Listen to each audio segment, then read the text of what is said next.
tao, no, sa 20 pesos per kilo na bigas.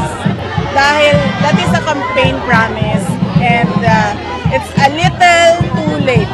Too little, too late siya.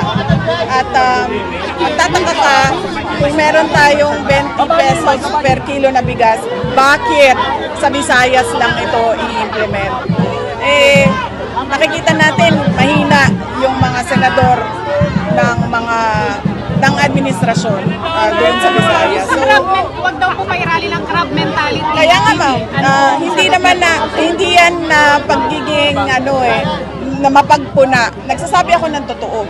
It's a campaign promise, yung 20 pesos per kilo na rice. And ngayon lang in-implement na panahon ng eleksyon.